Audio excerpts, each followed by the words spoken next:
Welcome to the 21-22 winter season parent meeting. We have done this, we did it in the fall a little bit, but now we're indoors. Trying to, again, communicate with everybody as seasons begin, different procedures, different policies, those kind of things, and just have a conversation about the handbook and different things that the expectations of the NHIAA, and just, again, following along with what we say as a district, that we always want to be out there and communicating and what's going on. I appreciate you being here, either in person and or in Zoom. Our goal is to provide a winning culture for our student athletes. So the more we can talk about it, the more that people are transparent and what's going on, the more success we feel we're going to have with our student athletes. So to me, a winning culture is a relentless effort to provide a safe and supportive culture for our students. They have to come first, but in saying that too, they also have to have a voice, and working with the parents to allow their students to have that voice and be engaged with their coaches and whatnot. Those are the kind of things that we just want to keep reiterating and making sure that when they leave Conant, they have all the tools to move forward and continue with their passion. In advance, because I think we forget about them sometimes, but there might be a lot of people asking who the coaches are. I want to thank the coaches. We start the season, sometimes they don't have great seasons, and then they don't even want to be thanked at the end of it. So I'd like to thank them prior, even though I know that we're all going to have success this year. So the CHS boys basketball coaches will be Saucier, Beard, and Hodgson. Our girls varsity coaches will be Troy and O'Malley. Our unified basketball coach will be Coach Wheeler. Our indoor track coaches will be Edson and Bernier. Our Jrms boys basketball coach will be Coach Nagel. Our JRMS girls basketball coach will be Coach DeRozier. Our swimming and diving coach will be Julie Whittemore. And our CHS spirit cheer coach will be Coach Schmuck. I am the district activities director. Obviously, with the retirement of our athletic director, Dave Springfield, everything falls under my guidance as the activities director. So my goal tonight is to review the student handbook, discuss, like I said, NHIAA guidelines, COVID protocols, and provide an opportunity for questions and answers. But it all starts with academics. So I want to actually introduce the principal of the school, Mr. David Dustin, and let him show the way through what we expect for our student athletes academically and under his umbrella.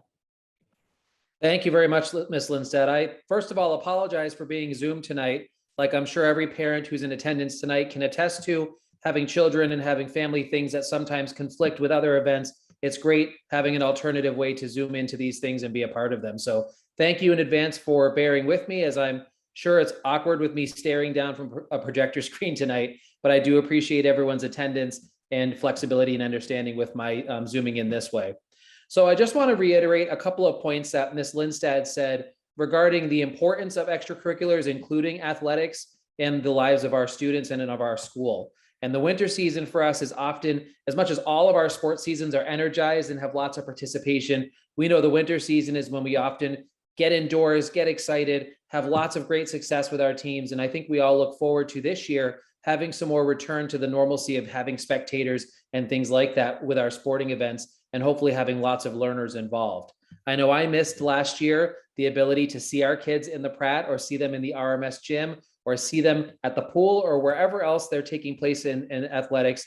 And I think we're looking forward to having more opportunities to see our kids in action this year. One of the things that we want to emphasize early every sports season, and this is part of that communication and support piece that Ms. Linstad was talking about, is the importance of placing academics at the same fore as anything else that a learner is doing with their participation in activities and athletics. We're a school first, and a school that focuses on supporting the learning of all of our students, including athletes and those participating in activities. And so we do hold a high bar of expectation for our learners to be succeeding in their classrooms and getting support if they find themselves in a position where they might need some additional help. We do expect our learners to be passing all of their classes to participate in athletics and activities and achieving work habits of a 2 or above in the work habit areas in each class. That doesn't mean that if a learner is in need of support or is in a situation where they're not passing a class or having some work habit challenges in a class, it doesn't mean they're automatically banned from participation. But what that does mean is that we'll expect that student to connect with the support of our WAC, which is our Wellness Academic Center, and create a plan with their teachers to get back on track. So that's really critical. If we see a student who's in a situation where they're not doing well in a class and they throw up their hands and say, oh, well, I don't really care. I'm just going to take the F, or I'm just going to take the 1. Those are the situations where we'll look back on our handbook and say, we can't come up with a plan with you, and unfortunately, we won't be able to continue participation. But we've had great success this fall season, really engaging a lot of our kids who might need that extra support and getting them on board with planning it and having success in their classes.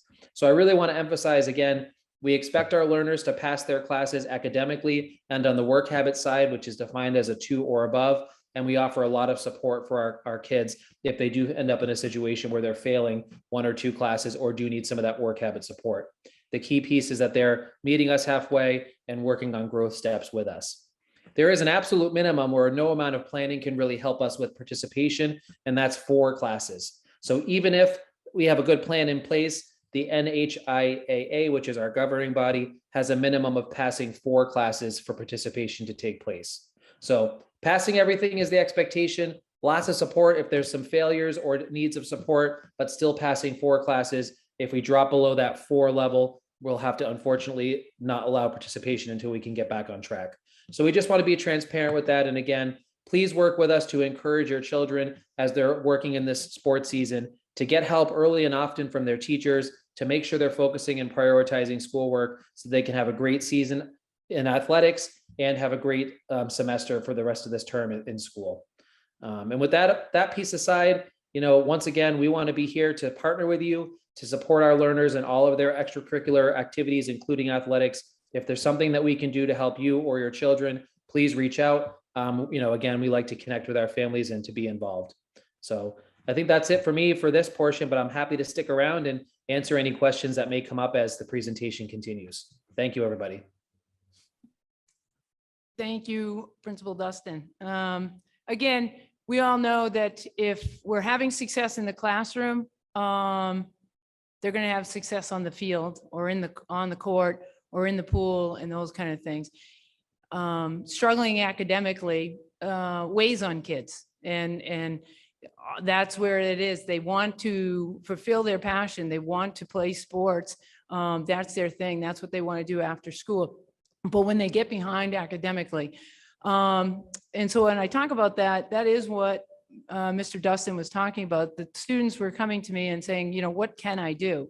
And I really want to encourage that the Wellness Academic Center is open. It's a walk-in situation where we have a teacher/mentor in the library Monday, Wednesday, Thursday, Friday, 2:30 to 3:30. And so if they need that help, they can get in there, meet with the teacher, get the help they want. That advisor will hopefully advocate, well, they will advocate with the teacher and reach out to that teacher that they might not be doing well, and bring it together so that they can feel comfortable and that they know that they're moving in that direction. And that's what we're trying to do for all of our students. And it would be no different than what we talk about on the playing field. One of the things that we do want to talk about is that we don't provide our student athletes with excuses, that we're there for them, but it's not the coach doesn't like me. It's not that the refs were unfair. It's not about those kind of things. It's about making our students resilient and coming up with, like I said, their voice. How can we make it better for them? If they feel like there are excuses, then we have to solve that. And we want to hear from our students and try to fill that. But we don't want to create an atmosphere where the team culture is about excuses and they're not believing in themselves or figuring out how to dig themselves out of it. Are we not winning, or if they're not playing? And that also came up with why we have a weight room. A lot of students were say, how can I get to the next level? How can I be another better athlete? And that was another thing why we have a weight room now. there's an opportunity for students to just walk in and be a part of the weight room. And again, this is all about the students and the students driving this. And that is what this meeting is about, that as long as we're communicating and we're finding ways, we're all going to have success. There's always that talk that, well, we don't have these things. But again, we just want to push the positivity that there's opportunities, that we're moving forward. When I talk about that, and it's all in the handbook about what our culture is and what it is about, it is going to be about communication. If your student athlete does have a problem, isn't having the success that they want, we encourage them to talk to the coach first. And that is the biggest resource that they have.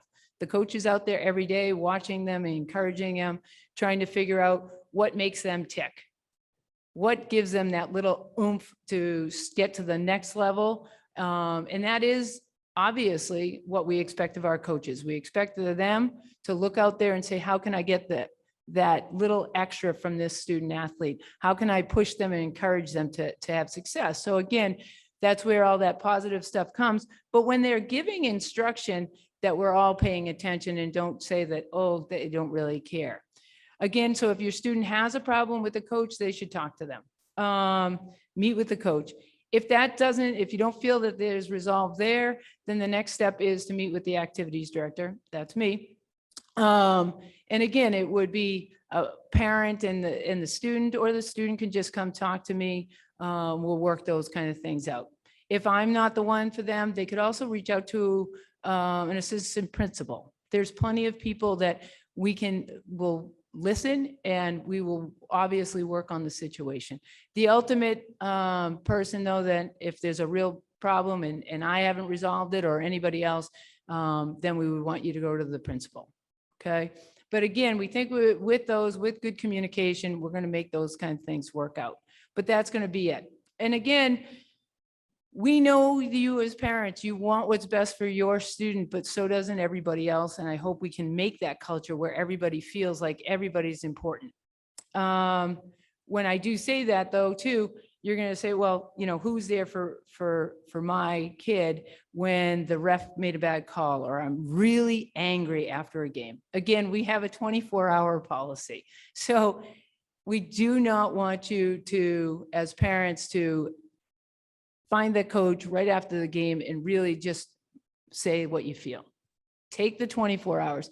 And I have to stress what 24 hours is, okay? That's not 24 hours, meaning if the game ended at 7 at night, that's 7 the next night. That's not 7 a.m. That's only 12 hours and you've sent that email. Remember, I think if you resolve it or you think about it and talk to your student, I think that's where the communication can come through. But again, give it 24 hours. If in 24 hours you're still angry, you still want to make sure that you talk to the coach or speak with me, then send the email or get on the phone again, and everybody will talk and we'll figure out the best way for our student, again, the student athlete, to have the success that they want. And remember, it's on the student. Commitment. What's their commitment? Well, their commitment is to be a student first, and we all know that. So please keep in mind that the policy is that they have to be here for the whole day. That's an NHIAA thing too. Don't think that that's just a CONIT or JRMS. And when I talk about these things, by the way, for JRMS, they don't really fall under the NHIAA, but we feel like, you know what? Train them young, they'll know the rules. So when they get to the high school level and they're falling under the NHIAA, that they know what's going on. But being here, if you're dismissed or excused or you're tardy, it has to be excused. It can't be unexcused. The administration goes through that. We are, and I think most of you got your communication through Family ID. There has been some things about attendance and whatnot. Family ID has been, I think, a big reward for our coaches and for our student athletes. It alerts them on their phone for the coaches. They will know if a student is absent, so they won't be there. It allows them to know that the nurses, if they're not feeling well, the nurse can write into it. So it's really a great thing for our coaches to be able to have Family ID, and that's how we will track attendance. But all of the coaches will know now if your student was in school, if they had they were tardy, but it was excused, all of those kind of things. So the communication, again, through an app is also going to be beneficial for everybody, because that is the thing. And as a parent, you want to know that your student is safe.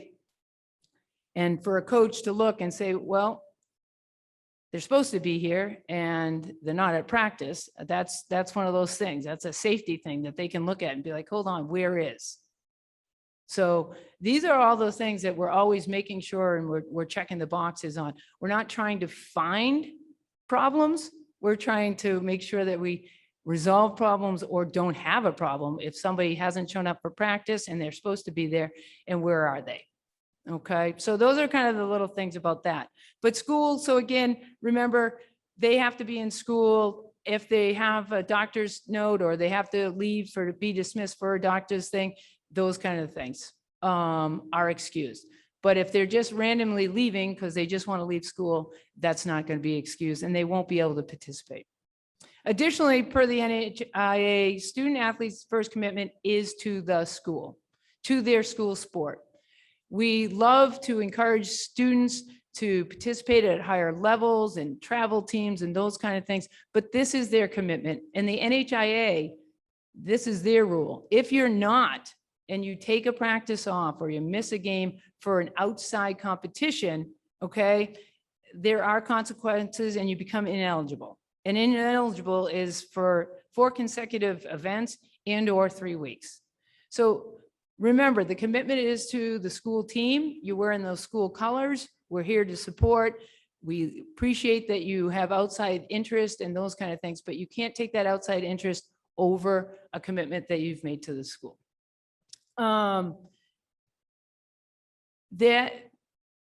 That's a kind of a funny thing though, because again, the NHIAA wants to encourage, and we want to encourage, that you should play more than one sport. And that is why the rule, it seems strange, but that is why the rule is there, because we want our athletes to have the opportunity to be well-rounded. Some people look at that and say it's so strict, but that is why, just trying to get people to play different sports and not just play on one team or one sport. So I agree with it to an extent, but, and so that is what it is. We can have that conversation at a different time. Other things that we got to talk about is transportation. Transportation, as everybody knows, is certainly a busing problem in our district, but all across the country. We think we did a fairly good job in the fall, but there was some questions. Please know that we want to bus all of our kids. We want them on the buses. They must wear masks on the buses. But if there's a shortage, there's a shortage. When we make those decisions to what team will get on the bus, it is really going to be based on distance. If you're the closest team playing, and it's easy for us to have coaches and parents support that travel and get you to that competition, then that is what we're going to do. Again, we're just trying to be equal across the board, but if there's whoever's going the furthest, clearly we would like to put them on a bus. And it's winter time. So we've got to be very cautious of that and about the travel. If you can drive and it's asked of you, you obviously can drive your own student. But if it's asked of you from another parent to drive their student, that parent will have to sign a permission form, and you as the driver will have to send us your license and a copy of your insurance. And again, I think it worked out fairly well in the fall, going through the coaches, going through some parents that kind of organize those things, getting the information to me. I think we'll be fine. I think that this is a community that knows how to support each other and make sure things happen in a positive light. But we are, again, going to try to do everything possible to make sure that we everybody has transportation and everybody's going to get to those contests. Whichever option, again, it's just making sure that everybody is safe in getting back and those kind of things. But again, I have to stress, when they are on buses, as you guys know, they have to wear them when they're on the bus to get to school and when they leave school, and they still have to wear them when they're going to an athletic contest. again, parents' involvement. Comes up with fundraising, donations, those kind of things, and supporting our teams. We've got to be better at that. And not that people aren't giving and not that we're having fundraisers, but there's policies and procedures within our district and paperwork that has to be done. I'm not saying I am saying I want fundraisers and I want donations, okay? Because that makes everything better and brighter for our student athletes. However, the coaches will have all the forms that they need. If you want to host a fundraising event, it has to be submitted from the coach to me, and then, as district policy is, the principal and the superintendent sign off. Once that's signed off, you're free to run the fundraiser, get the money, secure as much money as you possibly can, and it will be deposited into that sport in their account. The coaches will know what they have in their account, and the way they want to spend it will be the way the students want to spend it. So if the coach has the money, there's going to, again, be student voice. How do they and why did they raise this money? And that's the success of that, right? Students leading themselves and leading each other and creating opportunities for each other, supporting each other. And that's what we want that to be. Will there be other situations where the coach comes to me and asks me about different things, those kind of things? Of course, there's going to be some communication, but that is the coach's account. We'll talk about that. They have that, and they should be talking to their students, finalizing paperwork and those kind of things. We do not want parents buying sweatshirts and then wanting to be reimbursed. Okay, that is a business nightmare. We need it to go through the proper channels. If you get us a quote and the team is buying sweatshirts, the quote gets to me, we will get that paid off the quote. We will give you permission to order the sweatshirts at that time. We will get that done, but the money will be coming directly out of the account to that vendor. Okay, it does not need to be paid for by a parent and a parent wanting to be reimbursed. That's not the way it should be going. And you as parents shouldn't want that responsibility. Okay. So please, I encourage you to work with your coach. If you really have no idea what's going on and you want to call me and say, hey, Ms. Linstad, we'd like to donate $1 million. I'm here for you. I will take that $1 million. It will be easy paperwork, no worries. Okay. But the paperwork really isn't as hard as people seem to think it is to get things paid or to run a fundraiser. It's really simple. I just think that we just got to make sure that everybody's on target and getting it done the right way. Again, it's a policies, procedures, and we've got to just stay with it. And I will tell you, most of the paperwork is electronic now, so you don't even have to come in and visit and whatnot. Practices and games. We have the schedules. I was talking to some sports. I was talking about swimming and those kind of things. Swimming, indoor track, anything that's revolved around using facilities for colleges are really kind of backed up. We're trying to get everything organized and get the schedules. As far as practice schedules, our coaches are in line. They're getting ready to start their season. But like I said, just with swimming, we have just finished today confirming meets in the practice schedule. So everything is moving in the right direction. Keep in mind, last year we had masks and more masks, and everybody wanted to throw the masks away. But we've, maybe you listen to the school board, this is going to be the policy for any event indoors, because it's also the same that's going to happen at the Clark where our swimmers are, or in a college setting. Masks are going to have to be worn. Here in the Pratt or at RMS for our basketball, fans, parents, anybody sitting in the bleachers will be wearing masks. And we're doing that so that our student athletes don't have to wear masks, that they can run up and down the court, not have to, be yelled at by a referee to slide it back up over their nose. They're not going to have to wear it. But to keep everybody else safe and to allow for more fans, to allow for other schools to come here, we're going to make everybody wear masks, and it will just be our policy. And you say that, hey, is that just us? No, it's also going to be, I was on a call with all the Division III athletic directors, and it's really kind of across the board that that's what everybody wanted. However, I will tell you this, there are some schools that are even more restrictive. Whereas their athletes, their students in their school are wearing masks all the time. And if we have to play one of those teams, we will have to follow their policies. And we would have to wear masks if it means playing on the court. And of course, like last year, we will do it because we don't want to give up games. But again, we want to follow what everybody else is doing so that our athletes feel comfortable. And again, I would say 75% of the Division III schools are following the same policy that we are. The other 25% are probably a little more restrictive, which again, depends on who we're playing. They might not even be on, if I think about it, I don't even think some of them are on our schedule. So that's a good thing. But again, they're going to have their masks. They're going to have to wear their masks to away games on the bus.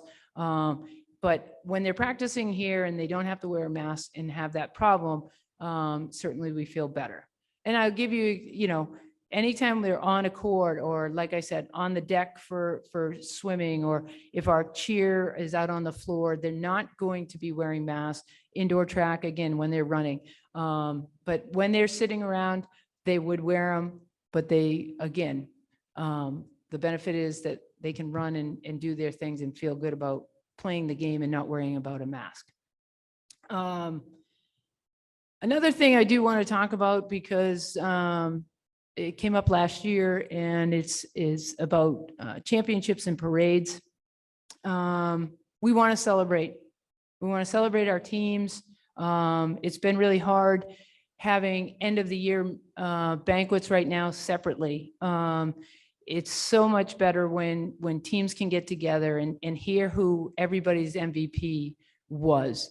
And we haven't been able to have that in 2 years. And always at those banquets too, that I was at, the food is always great too. So that's always a benefit. But we want to make sure championships and parades are done the right way too, that everybody feels a part of it and the community. So as we move towards those kind of things, and when we talk about raising banners and celebrating individual teams, we want to make sure that the individual team being celebrated is also celebrated by everyone. And so we are going to eventually get out of COVID, but we're going to eventually have championship celebrations that allow the community who really support our student athletes to be a part of it. So I will tell you, I don't know the exact change because COVID keeps throwing these curveballs at us and how we can host things and those kind of things. But I do want to say to everybody, because we've been asked about it, like, oh, I didn't know, or we didn't get to see the championship. We didn't see the banner raised and those kind of things. And so again, I think it's communication, being out there. I think our communication director does a very good job, and we've built a new website, and we are trying to make sure that everybody knows their name. Let our student athletes really blossom, be supported, and have people talking about them at all times and about their team accomplishments and their individual accomplishments. Again, I haven't even said it, but I went to a cross-country meet, and never before, I think, is what they were telling me, that our girls came in third and our boys came in fifth, and were part of the champion meet last weekend. And we don't celebrate those things enough. So I think that that's something that we have to make sure that we're doing. And again, COVID has kind of bogged us down a little bit, but we got to be creative and find ways to do that. I think that those are kind of the things that I really wanted to talk about today. I know that there's the handbook is here. We asked you to fill out family ID, and I know you just checked the box. But again, let's talk about family ID again one more time so that you can encourage everybody. Family ID is one of those things, again, that's for the safety. Our nurses are doing a fantastic job of making sure everybody is approved. You have to. That's an NHIAA rule that you have an updated physical on file. So that's that's not an argument with the nurse. That's not an argument with anybody. It's what we have to do. And again, you never know, but those are the safety things that we want to make sure that you realize it's a safety thing. It might not be convenient at the time, but again, once you get that updated physical, Family ID, once you're in there, is going to remind you a month in advance that it's going to expire. So heck, we've moved forward in that. So once you get that updated one and they're in the system, next year, when it's due, you're going to get a reminder from Family ID. But that's an important thing. So I know that the nurses have taken a little bit of heat, like, oh, you didn't approve my student. Well, if you don't have the documentation, they can't approve you. So please keep that in mind on how to handle that. Again, I know it's computers and technology and those kind of things, but it really is keeping our students safe in what we're trying to provide for them. Again, about injuries too, I want to remind the parents, please, we're not going to keep students out of games and practices if they're injured and they recover and they can get back into the game. Please, again, we had a lot of concussions that were taken care of this past fall, but that's occurring. And please, I mean, that's one of those things, let their head, I know people don't know about concussions, but because you can't see it, but those head injuries, please let us know. Please, if your student goes home and still not feeling well, and maybe the coach didn't notice, that you update us, the coach, myself, and the nurses of what's going on. Don't hide things. Let's be upfront. Let's make sure that we're getting them the help that they need so that we can get them back on the court or in the pool or on the track or cheering again. Like, we want to make sure that we're taking care of them and that they're safe at all times. So again, Family ID, sometimes it's a pain. Right now, though, I think our registrations are doing very, very well, and we can go from there. Keep in mind, most of the registrations or all the registrations should have been in yesterday for JRMS, as they start on the 15th of Monday, the 15th. So JRMS basketball will start next Monday, sorry, the 15th. The girls will be over at RMS and the boys. The girls will start on the 15th at 3:30. The boys will be over there at 5:30. Again, for JRMS, people have asked, pending on our numbers, which look really good, we will have 2 teams. Both teams will travel. Both teams will have a schedule. Again, the more teams we add, the less buses we have, but that's okay. We want everybody participating and getting out there. The other sports starting on Monday will be CHS Spirit Team. They will start over at 4:30 at the CHS cafeteria. So they will be starting on the 15th as well. Everybody else, well, I'll go through it. We have gymnastics if we have one person participating, but they could get started. Their first date is on the 22nd. All of our other sports start on the 29th. So Monday, the 29th. We have wrestling as well. I know I have a few signed up for wrestling. We would be wrestling as Conant, but as independents over at Conval. I'm still working with their athletic director to find out what the schedule is and what's going to happen there. And the same thing with the ice hockey. We will be in a co-op with them. They start on the 29th. I will get the schedules, but the coaches are in place for the hockey for girls and boys, and we will move forward on that on the 29th. Again, those sports that are starting on the 29th, all of their Family ID registration should be in by Monday, the 15th. No, I take that back, on the 18th. And again, that just gives us time so that the nurses can double check, make sure if there's something missing that everybody can get their paperwork in. And on that Monday, when our student athletes want to get started, they can get started. Okay. So I think I've finished up. So I will, Nick, just so you know, if there's any questions, but I'll take my first question.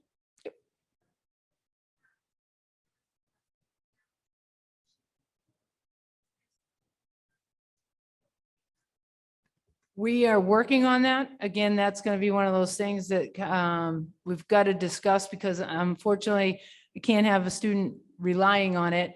And then I've got a team traveling. So I'm working with the bus company on that, but that hopefully is still the goal. Yes. Yep.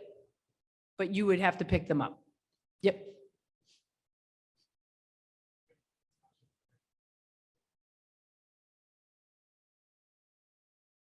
Okay. Or I could repeat it.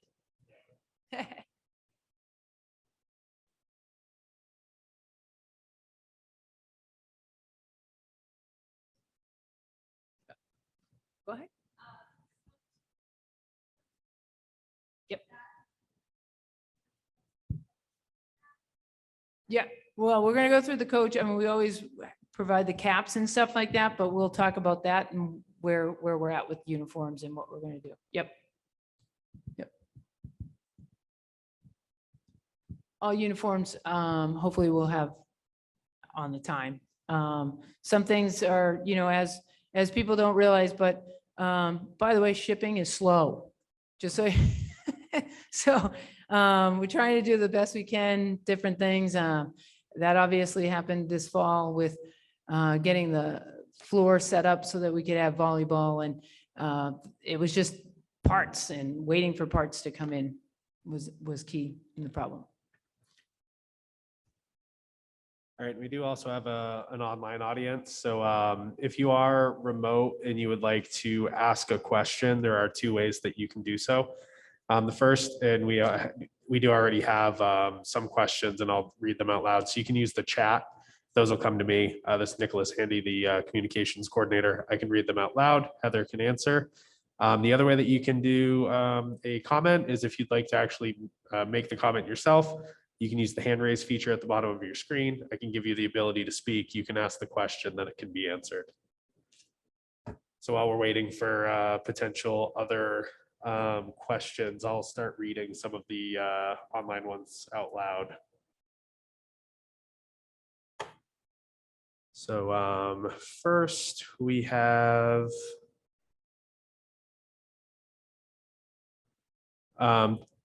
sorry, one more.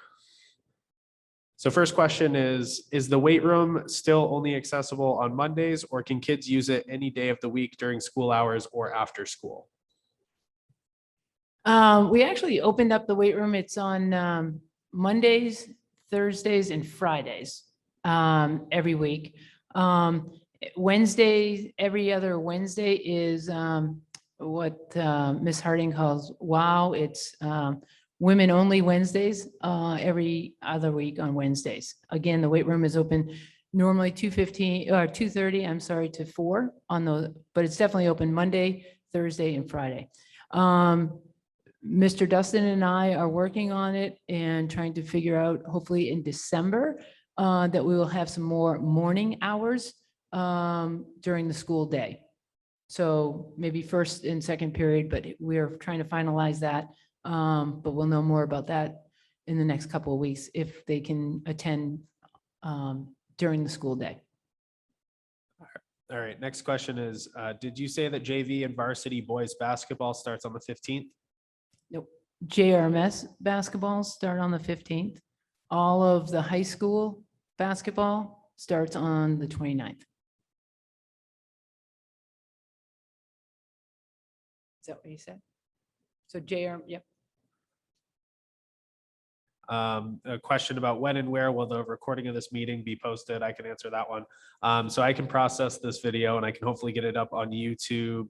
The district has a YouTube channel. It's SAU 47 broadcast. So feel free to follow that. We put our school board meetings, student work, other things on there. I'm hoping to get it up sometime early or mid tomorrow. We will post on the website, Facebook, Instagram, so on when that video's up so that everybody knows. And then if Heather wanted to, I guess she could also probably put it on, Family ID or something like that for folks who haven't added yet.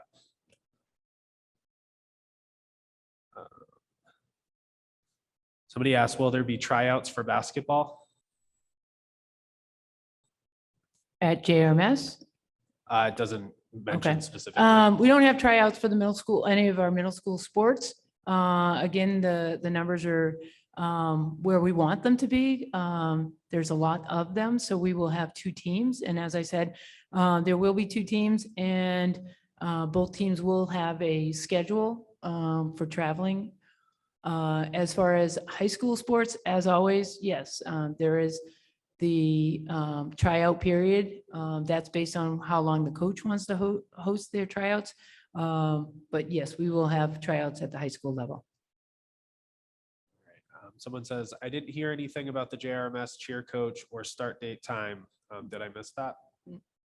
No, you did not. Right now, we're waiting on numbers for JRMS. We're trying to recruit more.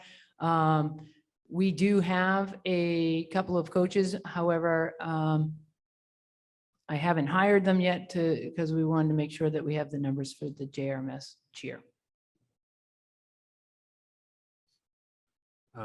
What were the days and hours of the Wellness Academic Center?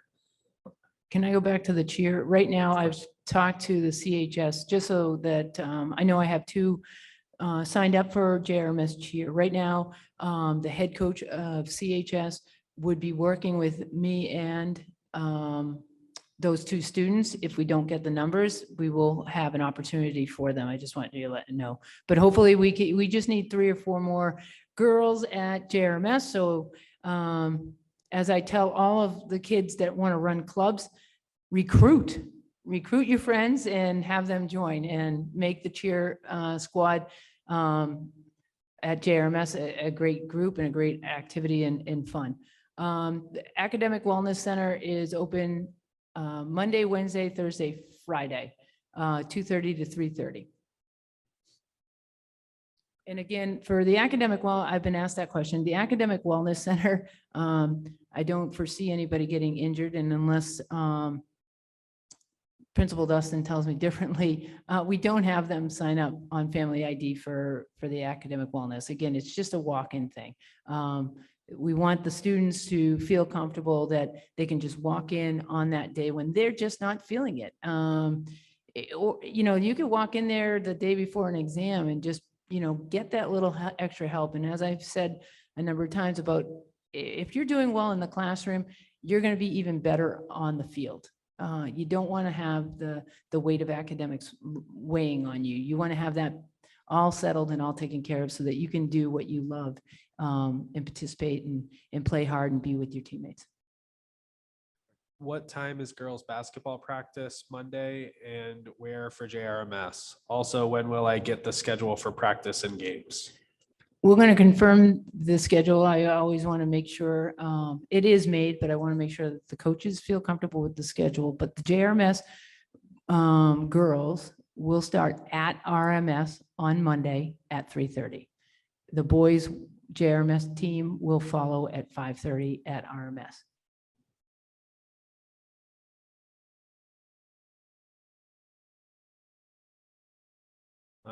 Do high school tryouts start on the 29th or at another time? Yes, that's the first NHIAA. That's their first date that they can compete. So and we're talking about basketball, boys and girls. Our unified basketball can start on that date, but they won't start until the following Saturday. Will there be cuts for high school basketball? Well, technically, I guess, but we have JV teams. All right, so that's all the questions we have in the chat. Again, just a reminder for everybody, if you're in person, just kind of wave your hand. I'll bring a microphone over so that everybody remotely can hear what it is that you're asking. For those remote, you have the 2 options. You can either use the chat and we'll read it out loud to answer, or you can use the hand raise feature and ask your question yourself. So we do have another question. Where are basketball tryouts happening and at what time? If we are talking about High school. they will both start at the Pratt. The boys will be at 3:30 on the 29th and the girls will be at 6. All right, so we have, I guess at this point, last call for questions to be answered. Again, whether you're in person or remote. Anybody in person have any comments? Okay.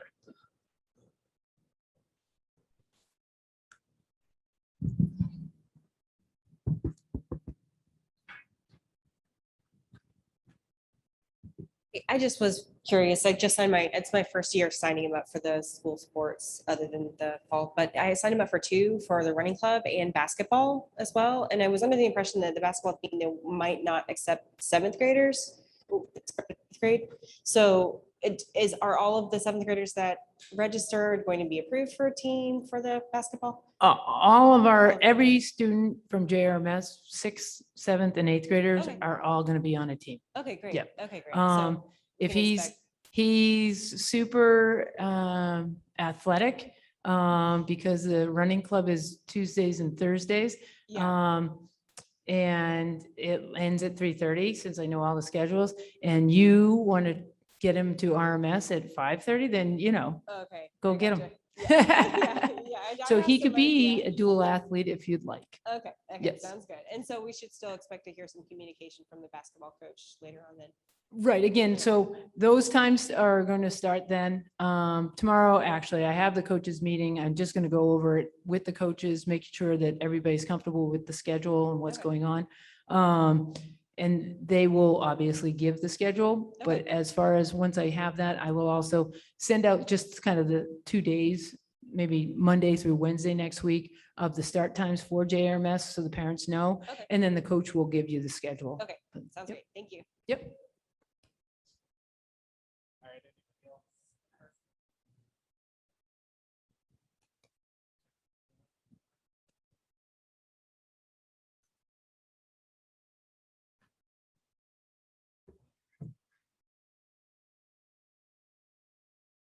All right, it looks like we have one more question. Where will we find ongoing correspondence, news, and or updates for JRMS boys basketball? Again,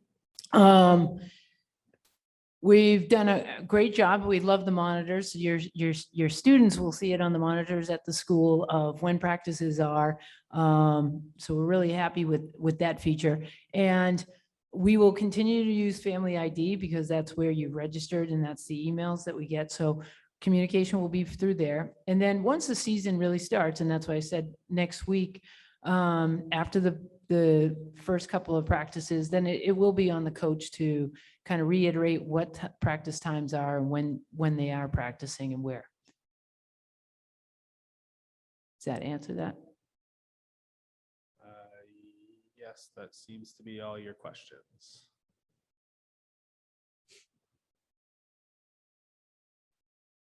Yep, I don't have anything else. Well, again, I want to thank everybody for being here. I hope it was informative. I hope we all feel good about getting the season underway. And best of all, it's all about the students and them having the fun that they want to have and compete as hard as they can to represent both JRMS and CHS. Thank you very much. And I'll just say briefly, thank you again as well. Please keep us in the loop. And, part of our focus going forward is that we're on the same page, parents and school, to support our kids with academics and athletics. And we're looking forward to a great season and great teams and seeing lots of great stuff happening out in the court, at the pool, wherever. So please do connect with us and, let's work together to make sure it's a great season. And thank you very much, everybody. Have a great evening.